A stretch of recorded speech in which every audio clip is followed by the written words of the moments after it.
Nineties കിഡ്സിനെ സംബന്ധിച്ച് He-Man വെറും ഒരു കാർട്ടൂൺ കഥാപാത്രമല്ല, മറിച്ച് കുട്ടിക്കാലത്തിന്റെ ഒരുപാട് ഓർമ്മ കൂടിയാണ്. മാസ്റ്റേഴ്സ് ഓഫ് ദി യൂണിവേഴ്സ് എന്ന പേരിൽ ഹീമാൻ ബോളിവുഡിലേക്ക് എത്തുകയാണ്. ട്രാവിസ് നൈറ്റിന്റെ സംവിധാനത്തിൽ ഒരുങ്ങുന്ന ചിത്രത്തിൽ നിക്കോളാസ് ഗെലിസ്റ്റ്സീനാണ് ഹീമാനായി എത്തുന്നത്.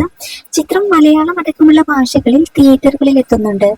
ഏറെ ആരാധകരുള്ള ഐതിഹാസിക കഥാപാത്രത്തിന് മലയാളത്തിൽ ശബ്ദം നൽകിയിരിക്കുന്നത് നടൻ ഉണ്ണി മുകുന്ദനാണ്. ട്രെയിലർ പങ്കുവെച്ചുകൊണ്ട് ഉണ്ണി മുകുന്ദൻ തന്നെയായിരുന്നു ഇക്കാര്യം ആരാധകരെ അറിയിച്ചിരിക്കുന്നത്. ഒരു തലമുറയുടെ സൂപ്പർ ഹീറോയ്ക്ക് മലയാളത്തിന്റെ പ്രിയതാരം ശബ്ദമേകുമ്പോൾ ആരാധകർക്ക് അത് പുതിയൊരു അനുഭവമാകും.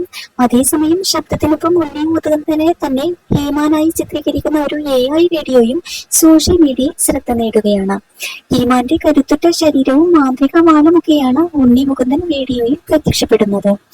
ഒരു ഹോളിവുഡ് സിനിമ കാണുന്ന ഫീലിലാണ് ഇത് ഒരുക്കിയിരിക്കുന്നത്. ഉണ്ണിയുടെ ഭാവങ്ങളും ചലനങ്ങളും കൃത്യമായാണ് വീഡിയോയിൽ പുനരാവിഷ്കരിച്ചിരിക്കുന്നത്. ലേസി ഡിസൈനർ ഇൻസ്റ്റഗ്രാമിൽ പങ്കുവച്ച വീഡിയോയിൽ മലയാളത്തിലെ മറ്റു താരങ്ങളെയും വിവിധ റോളുകളിൽ കാണാൻ സാധിക്കും.